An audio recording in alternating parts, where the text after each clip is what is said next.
Welcome, everybody. We're going to dive in and talk about some digital twins today here at the ZDITA conference. I'm joined by Jim and Matt. I'm Rob Tiffany. We'll start off, we'll just do a round of introductions to get going. So take it away, Matt. Hey, thank you very much. Excited to be here. Good afternoon, everyone, or good evening, depending where you are calling from. Matt Mahajer here. I work for SLB. I joined my career with SLB in 2006, almost 17 years ago, in Calgary. That was probably one of my first experiences with digital twin, which I can come back to it later on. So digital twin is not a new topic in our industry. Since then, I moved a few different locations, to be exact, 4 different locations between Calgary, London, Stavanger, Norway, and now Houston. Currently, I'm looking after production division of SLB for digital program. That's where we are manufacturing a lot of equipment, being at the wellhead, completion, what goes inside of the well, all the way to the topside facility. Hence, there is a lot of good use cases for why digital twin is important, both at the edge and also at the cloud. Good stuff. Excited to be here, yeah. Yeah, how about you, Jim? Hi, I'm Jim Teal. I work with Rockwell Automation. I'm director of cloud and edge architecture for the software controls. So I work, on defining the cloud and supporting edge architecture for our digital offerings as we go forward. So I'm excited to join the conversation today. That's great stuff. Yeah. So Rob Tiffany, I'm doing a startup right now. Who knew? Called Digital Insights, actually building a digital twin IoT platform for sustainability. My background, spent most of my career at Microsoft, so got to be an architect for Azure IoT. So that was fun building that. And spent time in more of the industrial space with Hitachi and designed a digital twin industrial IoT platform there called Lumada. So spent a lot of time in Japanese factories, so that was a lot of fun. And the last several years at Ericsson, so folks who make cellular 5G stuff. So lots of flights to Sweden, as you might imagine, and doing 5G and connection management for devices. So yeah, it's been a lot of fun. I'm going to kick us off. So we're talking about digital twins, and we got a lot of good experts here.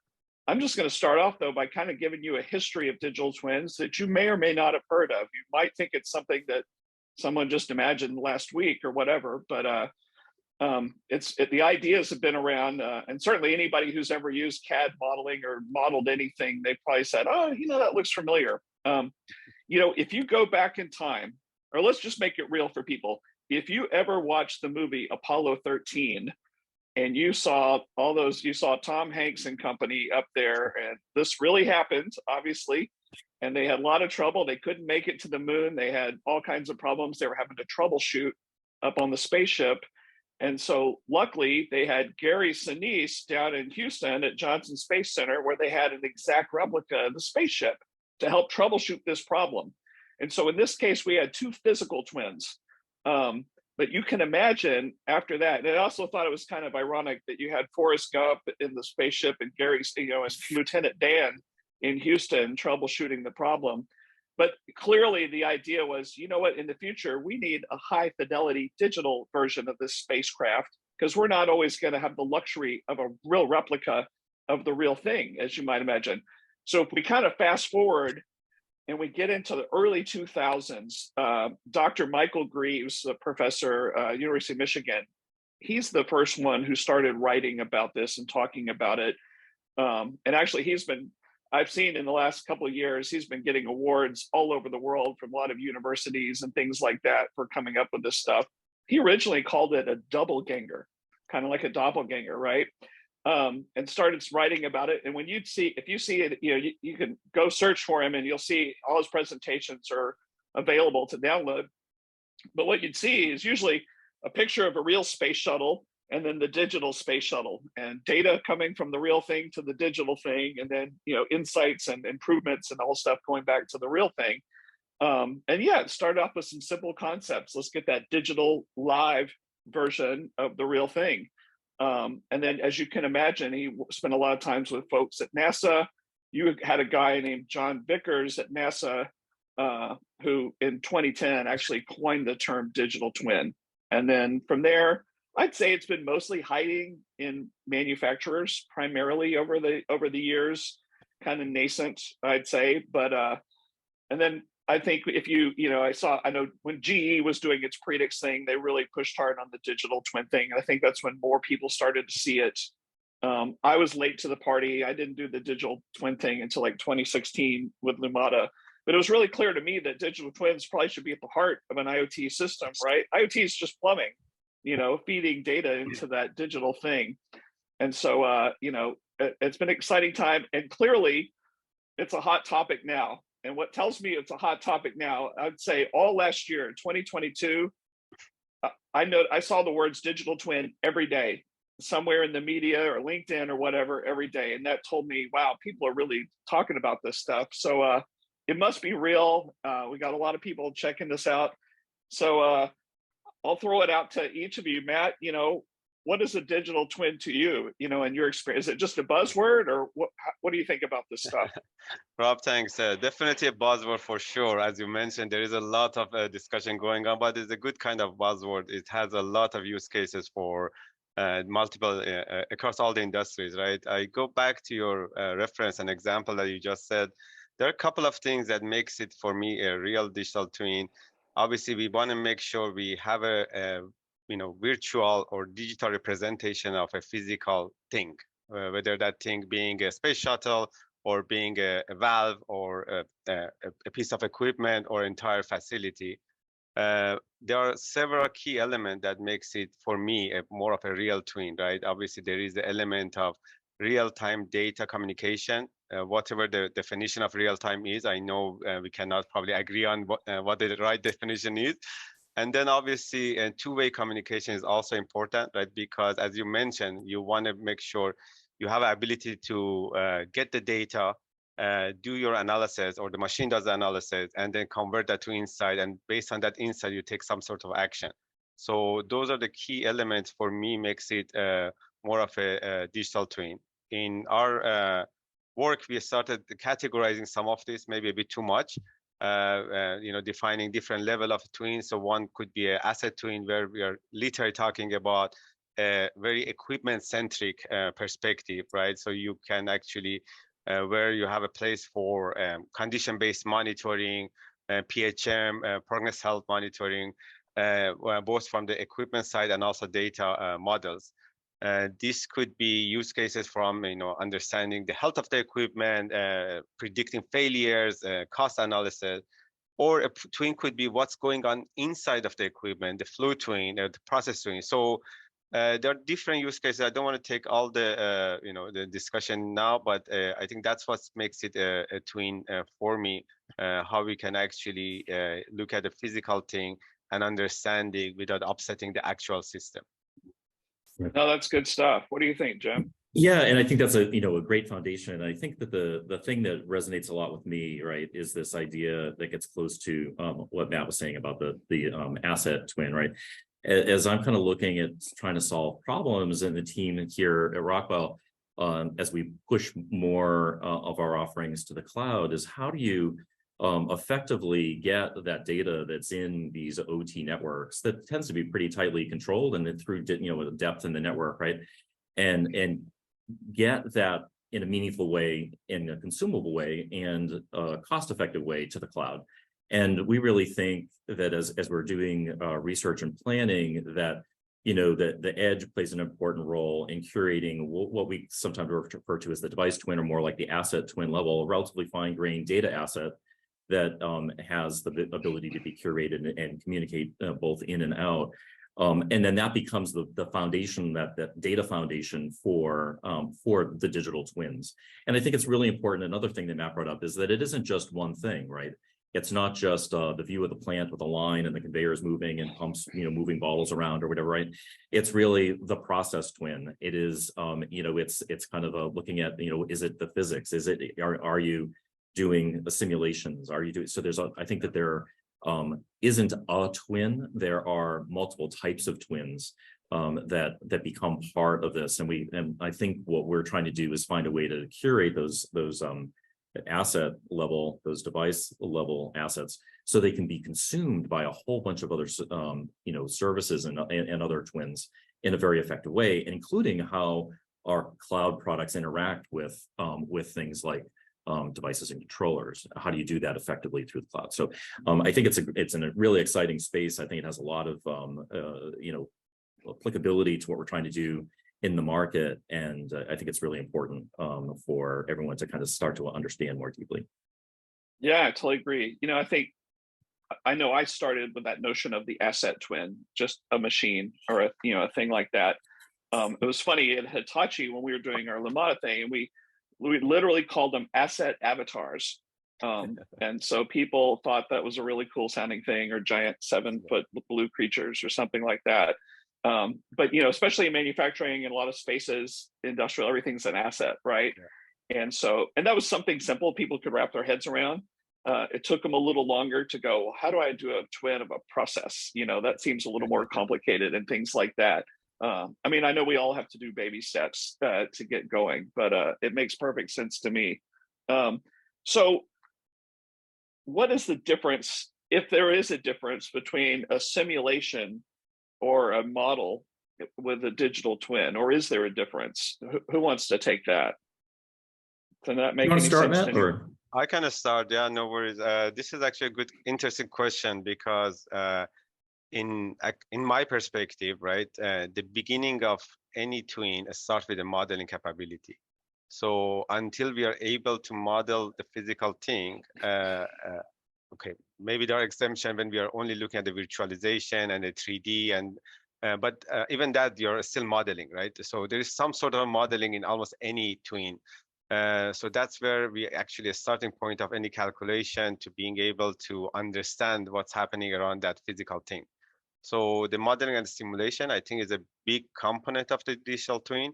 But then when you stop there, obviously you can do what if scenario, you can start understanding based on the models and do some prediction, but there is limitation, because if you're not getting any feedback on the real operation and being able to loop back actions into the operation, I think that's where the difference comes, right? So if you put the models in the context of live data capture, data to insight, and insight to action and control, to me, you're almost digital twin, right? Obviously, there is an element of calibration, model management, et cetera, but I think those are the big differences in my view when we are talking about modeling, pure modeling versus digital twin.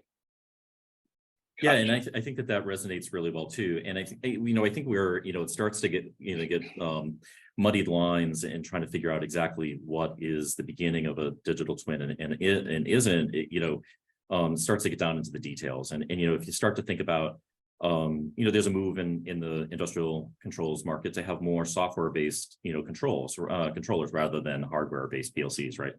And in theory, that's getting much closer by nature to a digital twin, right? Because it's much more easily replicated than it was to replicate what a hardware-based controller used to do. And then as if you're taking that and moving it to the cloud and you're starting to interact with it, now you have the potential of having the streams of data come from both real and synthetic locations, right? And you have the ability to kind of see how tuning of the application improves performance, or how maybe a simulated cavitation of a pump causes some other behavior that you weren't expecting, being able to simulate that ahead of a failure. Those are really valuable, but like where does that device or that digital twin's life really begin? Is it a dedicated product called or is it something that's really a software-based emulator that is managing the back end, right? So I think it's a challenge in the industry because the definition can be so broad, but at the core, it's something that relies on a really well curated set of data assets that you need to be able to model. You need to be able to consume in a reliable, meaningful, and fast manner, right? To then get the value out of it. And in my view, the edge is really an important part of kind of bringing that all together. You said the right word there, synthetic data, because when you think about simulation, if I think back to baby steps of digital twins when we're bumbling and stumbling our way, and there was the notion of, well, we're just going to create a twin, compose a twin of a thing we already have, let's say, because we're not that bright yet.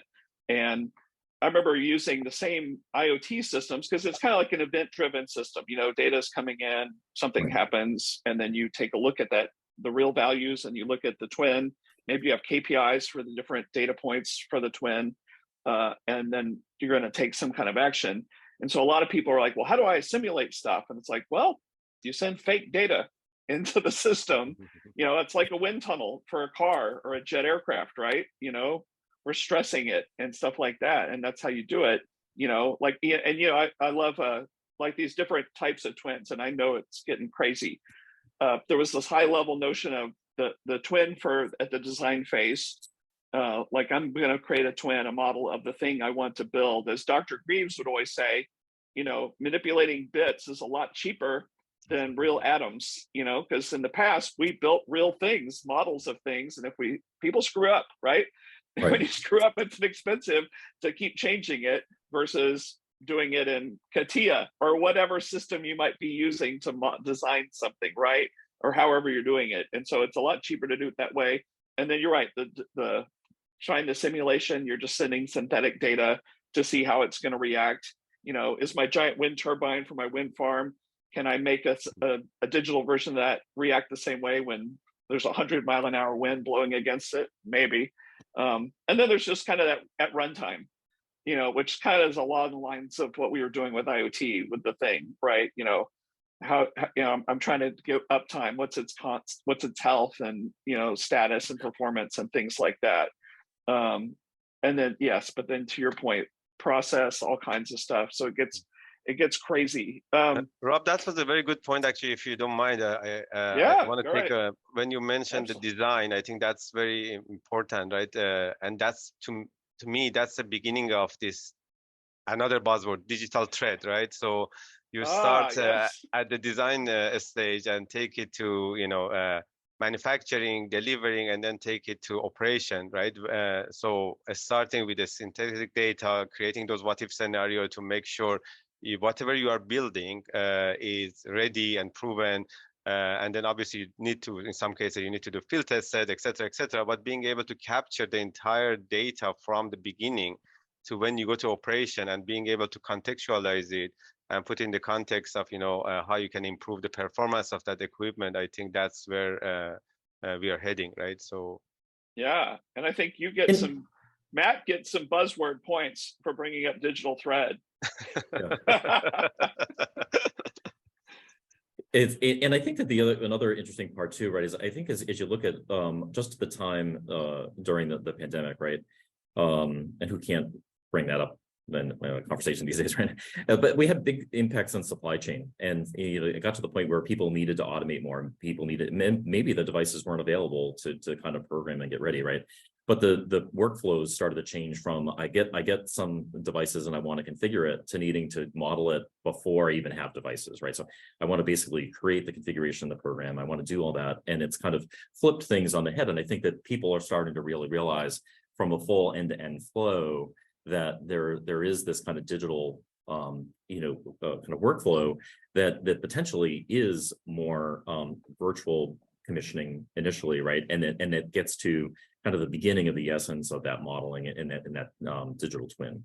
And so I think that there's a bigger adoption because we've seen some changes in how we have to work because of what's happened in the real world, right? Yeah.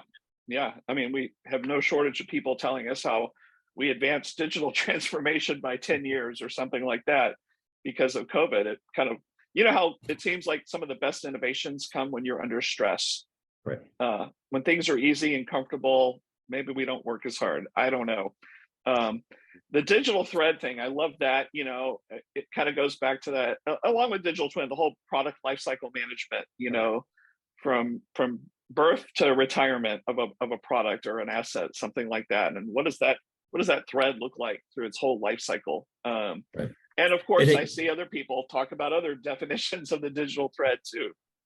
Yes. Right, but I think that the digital thread is actually a really good, concept, right? And when I was at iRobot, we did some pretty you know, pretty cool things with that concept where all interactions, you know, from an app or from a, you know, an Alexa, you know, enabled call were given a thread ID, right? And you were able to, you know, check the whole user experience right through that thread. So from the cloud, from the app to the cloud, to the device, to the cloud, to back to the device, what was that behavior pattern? What was the latency? What data was transferred? How do you look at the mixed panel user experience, compare it to that's what's in the data science data lake to then, you know, kind of tie all this together and understand what's going on. You know, you can start to build things like a digital twin, but you know, if you don't have these other things in place, you don't necessarily get all the value out of that build, right? Because you're going to have those questions that you still can't answer, right? Right. You know, speaking of value, there's a lot of people out there saying, "Show me the money." We've been doing lots of science experiments with digital twins and IoT, but people say, "Why am I doing this stuff? I want you to show me how it's either making me money, saving me money, reducing risk, things like that." Do you have any ideas around that stuff or use cases that you can think of?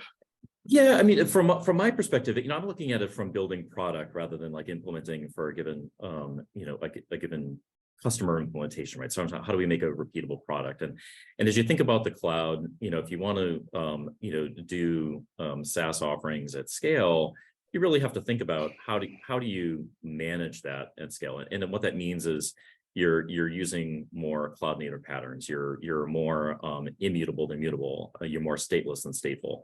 And being stateless doesn't mean you're not saving state. It's just not saving it in process, right? So you have it in Redis or you have it in some other data store, right? And in order to kind of do that stuff at scale, and it means you have to, you know, manage the cost. And the connection, the stateful connections to down, let's say through an edge to the industrial network, is not a cost scalable, you know, method of connecting, right? It's a lot of chatter, there's a lot of latency, it requires a lot of stateful compute at multiple tiers of the network. And so to increase value, you know, and decrease cost, you know, that's why we're thinking that the edge tied with you know, device twins is a really big enabler, right? And those device twins as an asset on the edge help with having a common API to how you interact with things locally. And you have a common API in the cloud that also makes those things available. So now you have a second tier of potential cost savings because you don't have one way to interact with data when you're local and one when you're in the cloud. We're endeavoring to make that consistent across the two, so you've got more portability, right? And so, you know, I think that there's multiple tiers of how you know, we can address the cost savings from a platform provider perspective. And I think that then will turn into, as a customer starts using these and starts to consume them, they will also ideally start to see kind of secondary benefits of that approach as well. So, but my focus, like I said, is more on how do I our cost to serve, how do we make sure that, you know, we can do that at scale on behalf of our customers, and that's kind of where my focus is, and Matt probably has a different view of that from how do I use this in an effective way, and how do I get value? No, Jim, that's a very good example from the, you know, as you mentioned, you know, building the product, making sure it's scalable. But to give you a bit of a different perspective on how this actually helps us and our customers, you know, saving money. And by saving money in this case, either we are increasing the performance of equipment, reliability of the equipment, reducing downtime. So there's a lot of use cases where actually digital twin can help us save money. To give you a tangible example, for example, one of the field that we are operating with one of our customers is, you know, these are equipment like ESP pumps that we put in the wells where you are naturally not producing, so help them, you know, produce more. These ESPs are extremely, you know, sensitive to any sort of solid, depending on the operation.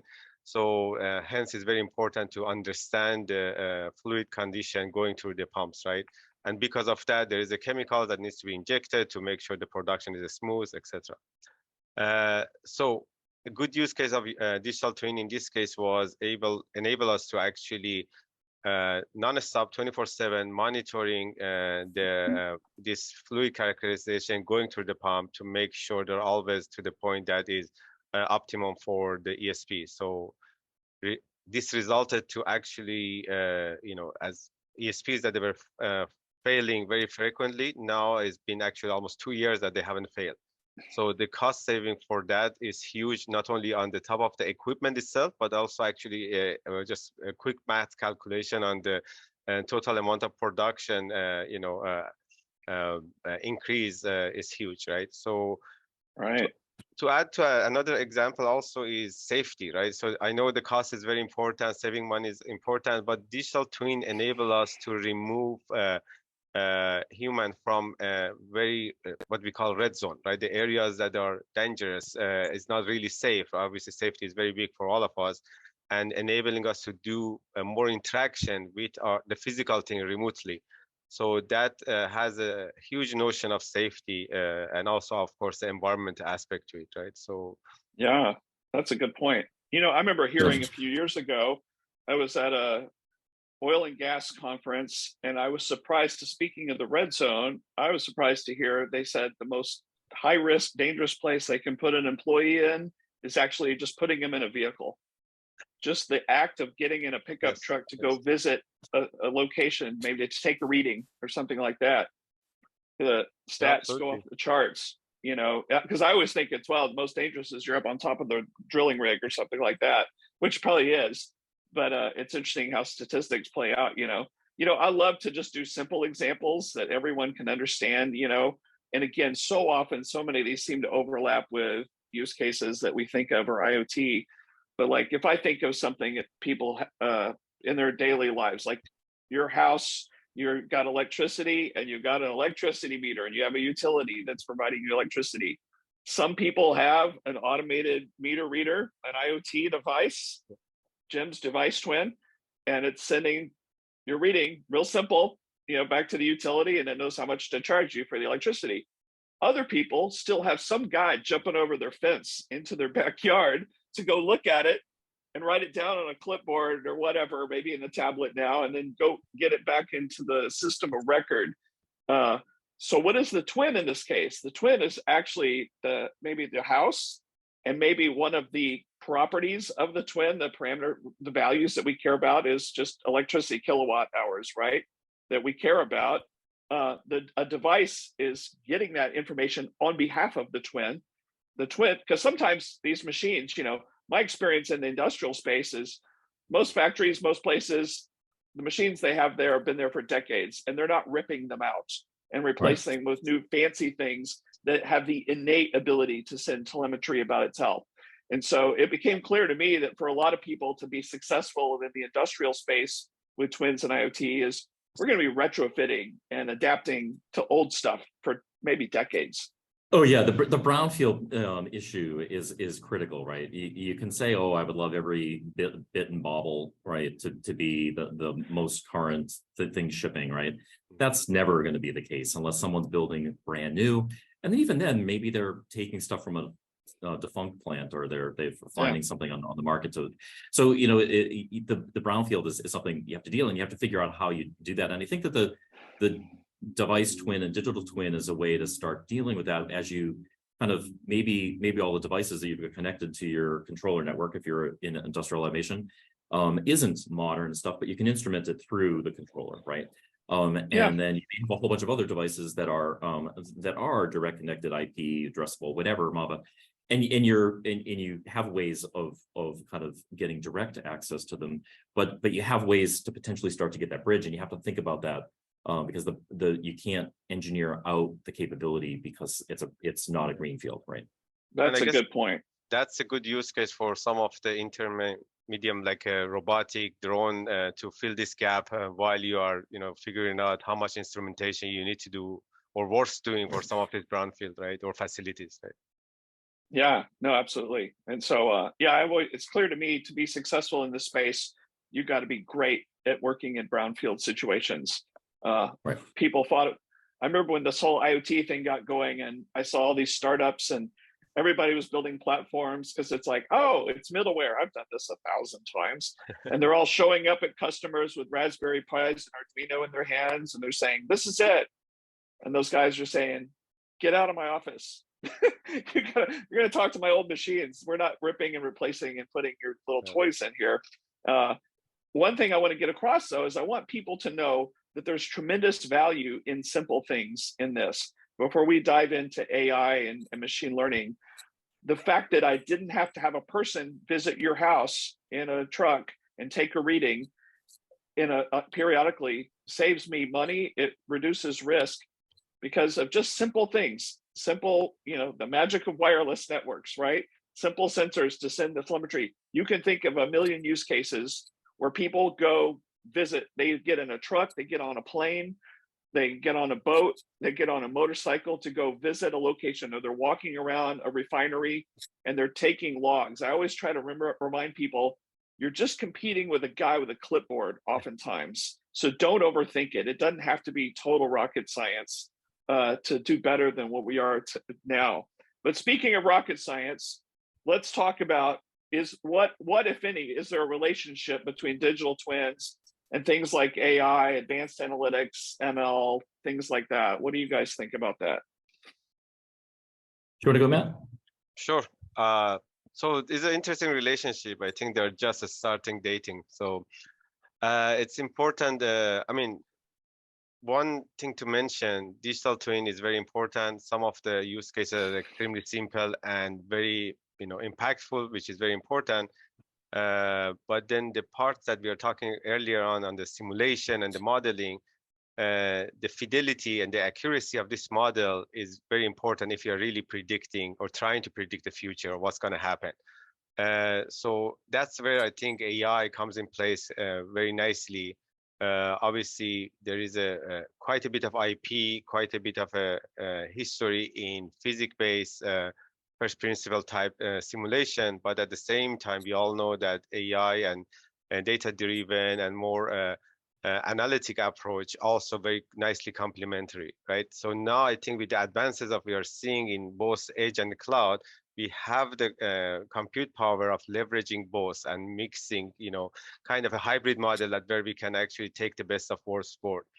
Another application that they can easily, we are experiencing with AI is, purely, the data coming in, is it, you can have a very simple AI. I'm not talking about rocket science AI here, algorithm that actually can help us make sure everything coming in, leaving the system is as clean as it should be.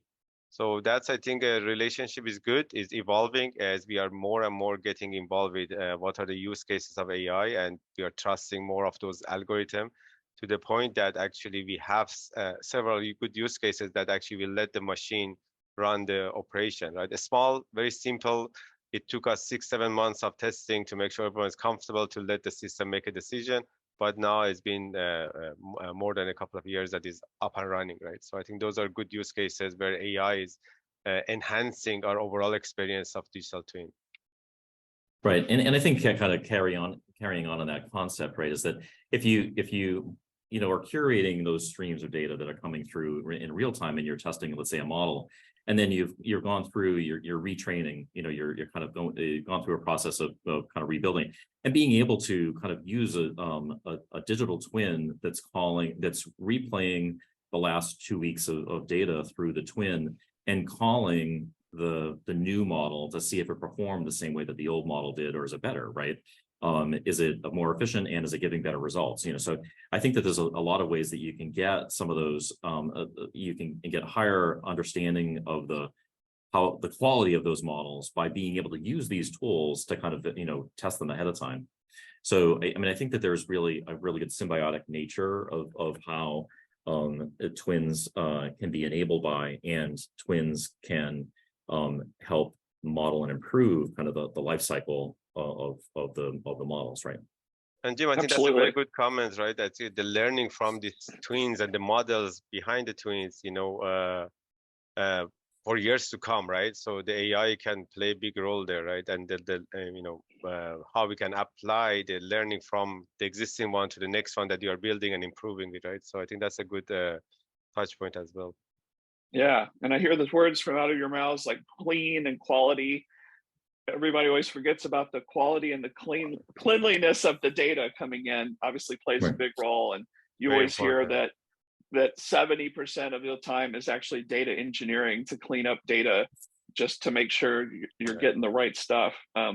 So, all right, well that makes sense. So, what's the value then of doing maybe digital twins out at the edge? What do you think about that? Who wants to take that? Well, like on the theme that I've been saying, right? I really think Yeah, it's more at the device asset level, right? Is curating that data asset, and you may have a simulation that's running a 3D model that's on premise near that edge. But the way that I kind of see it is that you're really curating the assets that are needed, the data assets that are needed for the digital twin, and trying to do that both with the same API surface, both on premise and in the cloud. And so I think that is really where I see the edge is really important in being able to curate that data with the right nomenclature, that you've enriched it properly. You understand its context, right? And then it's available in multiple places for consumption. So I think that the edge is critical in enabling of that capability both on premise and in the cloud. yeah, No, I totally agree with that. And I think to complement that, also the ability for Edge to handle near real-time data and being able to handle, especially with the latest advances in the Edge. So sometimes, even taking the data to the cloud might be late, especially when we are talking about the critical action that need to take place right at the equipment level, right? So when we are reading the, a valve actuator or signature, etc. So sometimes a few seconds is a few extra seconds, right? So Exactly. the yeah. Edge brings that ability for us that actually we can actually make that happen and make the decision right when needed, very close to the equipment and the source. Yeah, I totally remember early on and working with a giant aircraft manufacturer and being on the factory floor, and you're telling them about all this great stuff you have up in the cloud, and they're saying, yeah, but that machine there that helps make bigger machines is spitting out terabytes of data per hour, and I don't have the time or the cost to ship data over expensive bandwidth and have your Right. cloud chew on it for a while and give me an answer. I need millisecond or nanosecond response times. And so, that was kind of an eye opener for me, that, latency thing. Maybe I have my twins and my big platform in the cloud, and maybe I can push down the twins for the particular asset to an edge component, edge node out there, right there, and be able to, because people want answers to questions and automation, just like you said, Matt, we don't have time to wait. I tell you, well, when I think of AI at the edge, I know a lot of us see this stuff as just computer vision is getting so good. And so people are using the heck out of that stuff right at the edge to make decisions. And then the whole TinyML thing is making great progress. I know we got a lot of friends in the space that are doing stuff with TinyML. We always used to think, oh, I've got to retrain the model in the cloud or something like that. Maybe you can do it locally. Any last thoughts from anybody before we wrap up here? It looks like we're about done. No, I think it's been a great conversation. Thanks for the interactions. I really appreciate it. Yeah, thanks for having us. Great discussion. Yeah, no, this has been great. Great discussion. Thanks, Matt. Thanks, Jim. Thanks all of you who are attending. So we're going to shut this thing down here. Hopefully we answered your questions.